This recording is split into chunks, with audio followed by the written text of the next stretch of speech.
So good morning everyone. So a lot of diabetes going on in the corner. Madam has clearly described about the treatment. Initially Professor Ravindranath had told about what is the pathophysiology. Now it is a totally different topic and one of the important topics in my interest as a physician. So diabetes we always deal. What is very important, what I am going to discuss, all are very simple slides. I put my own language to make you understand with two case scenarios. How to identify a non-diabetic neuropathy. Always any patient with diabetes cannot be labeled as diabetic neuropathy only. It could be associated other neuropathies. So I have put the various list before going to the case scenario. Nutritional, most important, especially vegans. You should always think about a nutritional neuropathy. Medications, you should know what are the medications the patient is on, which can rarely produce neuropathy. Other nutritional deficiency, especially if the patient has some addictions or some GI disorders. So B1, B6 and vitamin E, B12 is nutritional, I have discussed. Most common is nutritional is B12. CKD. Associated CKD can worsen neuropathy due to uremia. That's what we are going to discuss today. What are the challenges we'll have to diagnose a non-diabetic neuropathy? The most important, without history, you can never say it is non-diabetic neuropathy. History is very important. Is clinical presentation similar? Will you have a similar clinical presentation? That is the challenge here. Every neuropathy will have a similar presentation except a few. So the symptoms will be almost similar. That is definitely a challenge. Will there be a clue from the symptoms to say it is a non-diabetic neuropathy? And the next slide I will put, there's a picture on what are the group of fibers, what type of fibers will be involved. Autoimmune, definitely it's not in the concept non-diabetic neuropathy. Autoimmune neuropathies, rare associations of autoimmune diabetes can have autoimmune vasculitic neuropathy. That also is the last slide I will discuss on that. So this is Erlanger-Gasser classification where what are the types of fibers?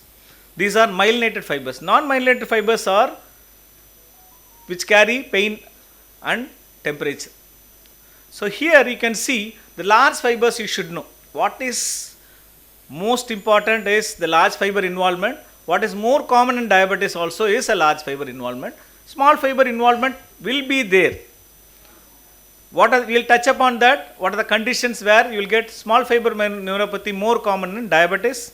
So all other A and B fibers, they carry about what are the specific sensations they carry. That is what is in the front slide. We are not going to discuss in detail. We will go to the case scenario. We can make you understand what is a diabetic neuropathy or a non-diabetic neuropathy from the history. Is a 56-year-old female, diabetic since 3 years, hypertension for 1 year.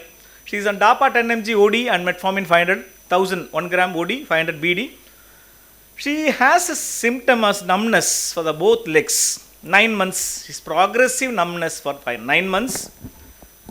The next important symptoms is some tightness when the patient walks. This is for the last 2 months. Urinary symptoms are there, frequent dribbling of urine, which is uncommon for a patient of 56. If you say above 70, there will be some sphincter issues and other various factors, prostate issues, which can cause some frequent urination and dribbling. For 56-year-old female, it's not a common one. You can see a reasonable control of diabetes. It's not uncontrolled diabetes. Urine bacteria present is not that it is UTI. You have to ask the symptom of UTI. So nitrate should be positive. Other parameters should be positive to say UTI. So with this picture, yes. What is the reasonable control of diabetes? You want it to mean? So less than 6.5, sir. 6.5 is not achievable probably. Yeah. Sir, as per the literature, it is all studies. It is 6.5. Our Indian setup, it is 7.5 to 8. Seriya. In the sugar, it is not uncontrolled. It's a reasonable control. So everybody thinks that diabetic neuropathy. The take-home points from this slide, I will tell you. I will summarize the next slide. Even neuropathy, all microvascular complications can be diagnosed at the onset of diabetes or sometimes even in pre-diabetes. A few complications can occur with the pre-diabetes also. Not that diabetes is only 3 years, it is not diabetic neuropathy. That's the first point. So duration of diabetes has no relation. Irrespective of the glycemic control, one complication which can occur is more common is neuropathy. Even if the patient is intensively controlled as a reasonable control, neuropathy can set in a diabetic patient. Yes. So what is the patient? To summarize, diabetes for 3 years can have diabetic neuropathy. Sensory symptoms definitely is a feature of a diabetic neuropathy. This bladder and tightness of legs. The tightness means there is some suggestion of a spasticity. I am not going to the neurological details here. And bladder involvement always, either it is a peripheral neuropathy or it is a spinal cord. We are not going to discuss that. So what is specific? Somebody wants to say, then I will summarize. Here the symptoms, unusual symptoms are the spasticity of the legs along with bladder, which is not a common symptom for a diabetic neuropathy. So this is a very classical B12 presentation where there is a peripheral neuropathy and a cord involvement. So I am not, it's very simple, I am making it very simple. The cord is involved causing bladder and the tightness of the legs along with. So history is important. That is why we have to spend time with the patient, at least for the first time the patient comes to us. You spend time with the patient, ask his history, what is the specific history. That gives a clue that it could be a diabetic neuropathy or we are dealing with a non-diabetic neuropathy. Very specific is vegetarian diet, or the patient has GI issues which can cause nutrition deficiency, absorption issues can cause nutrition deficiency. This will give a clue to diabetic or a non-diabetic neuropathy. So thus I have put the slide, each fibers carry various sensations. So what is common with diabetes and non-diabetic is the next slide we are going to discuss. Distal symmetric is common. Madam has discussed exclusively about diabetic neuropathy. The treatment has extensively discussed. She has clearly explained what is a diabetic neuropathy. Distal symmetric. The next slide I will show you what is the type of presentation in a diabetic neuropathy. Autonomic dysfunction is the next common. So it is pin and needle. It is, we call it previously called hand and glove appearance. So glove and stocking appearance, whatever it is, we call it. So presentation may differ, but what is more common is a distal sensory neuropathy, followed by autonomic. Autonomic symptoms will come with the next presentation.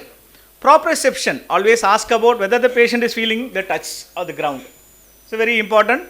And small fibers will cause pain and temperature loss, which is rare, which is we don't see commonly in a diabetic neuropathy. So this is a very classical picture of a diabetic neuropathy. Why I wanted to put this, the topic is non-diabetic, but you should understand how diabetic neuropathy presents. The most common is a first left, second on the right. Other last two on the right are uncommon. That's what you should know. So distal symmetric and autonomic neuropathy. That's a common with a diabetic neuropathy. If it is different, always think of a non-diabetic neuropathy. The second scenario. So we had an idea about how to differentiate whether it's a diabetic or a non-diabetic neuropathy. The summary is a distal symmetric and proprioception early involved, small fibers are late. Then other involvement of bladder or other non-pyramidal tract involvement is not a common feature. This patient, a 64-year-old male, long-term diabetes, hypertension of 10 years, with a complication. The patient has a complication of a CAD. He has had a stent 3 years back. Clear symptoms starting with burning sensation in the feet for 1 year, 6 months of giddiness on and off. He walks and he has some giddiness and he has cough pain while walking, sometimes which makes him to stand or sit for some time. Very classical. And palpitations, resting palpitations since last 4 months. So history will give that's why history is very important to find out whether it is a diabetic neuropathy or a non-diabetic neuropathy. So summary is there is a diabetic patient, long-term diabetes with complications, very clear claudication symptom, paresthesias, giddiness and palpitation. This giddiness and palpitation, always ask about the strong indicators for autonomic dysfunction.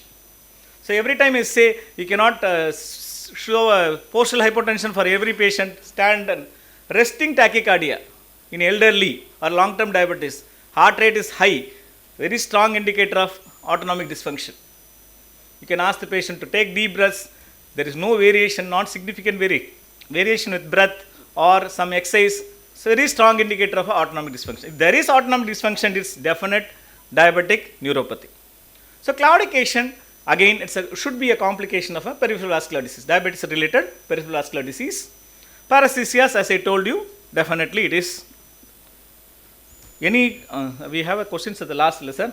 There's no questions. Okay. So we will not have any questions. I am also happy. CKD related neuropathy. Yes, sir. Bala sir wants to. Sir, okay.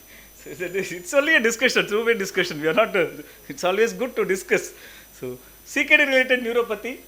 So what is the next important thing is a patient with diabetes to rule out a non-diabetic neuropathy. One I told you B12. How does it present? The next one is autonomic symptoms more in favor of a diabetic neuropathy. If it is a associated CKD, uremia can directly affect the peripheral nerves. So slow progressive symmetric length dependent neuropathy, as I told you, long fibers or proprioception fibers. Again, it affects the distal limbs. Pain, loss of sensation and weakness will be seen with the CKD related diabetes neuropathy. How does alcohol present? As I told, alcohol will cause B1 and B6 deficiency. So B1 with B6 deficiency, B1 deficiency we know has Korsakoff psychosis, all memory loss. So I am not going to discuss that. Pyridoxine again will have peripheral neuropathy. Direct ethanol related neuropathy also can occur. It will mimic a diabetic neuropathy. Very tough to differentiate unless and otherwise other symptoms to suggest, other finding to suggest a alcohol toxicity. Always, if there is a ethanol abuse, you target thiamine. It should include, your treatment for neuropathy should include a B12 and thiamine, B1, B6. B1, B6, B12 has to be included along with other neuropathy management. So the patient may have improvement with the nutritional factors. Patient may improve. Just as I told you, as madam has clearly discussed, only 50% will respond to therapy. At least 50% response is also good response. Severity will of pain sensation will come down, paresthesias will come down. This is the last slide. What does it say? The rare presentation in a diabetes, in uncontrolled diabetes, but very common with a vasculitis or autoimmune. This is, you can see, what does the picture show? We have a marker? Yes. You can see here the lateral aspect of the hand is involved. In left hand it is the medial aspect is involved. Asymmetric neuropathy with various trunks or nerve fibers involved. You can see right side is different, here is different, left side is a different involvement, severe in this red is a severe involvement. Asymmetric weakness. You can see right side is here is involved. This is a very classical mononeuritis multiplex. So very rare, as I put in the diabetic slide, is the last one was a mononeuritis multiplex where multiple nerve fibers are involved in asymmetric distribution. This also is a rare complication. If it is there, the first thing is should come in mind is vasculitis. So summary and take home points. So before that, the last slide is clinical presentation we can definitely have in vasculitis. Specific markers are present, they will respond to immunotherapy. That is what is very classical of vasculating neuropathy. It is not the, it can be easily diagnosed. So summary, nutrition neuropathies are common in diabetic neuropathy. As I told you, history and clinical signs. So clinical signs I could not describe in 15 minutes, we cannot describe everything. You should look for reflexes. If reflexes are absent or present, all will give a clue. So mononeuritics is one reflex is present in one leg, the same other leg that reflex is absent. It's very classical presentation of mononeuritis multiplex. Response to therapy is earlier and sometimes reversible in a non-diabetic neuropathy. That is the clue. If you correct the nutritional deficiency, it will improve. The challenge is, as I told you, we have discussed that also. A diabetic patient will having a non-diabetic neuropathy. That should also borne in mind. And if you treat along with diabetic neuropathy, you treat the nutritional causes also, the patient will have a good recovery. Thank you for the opportunity.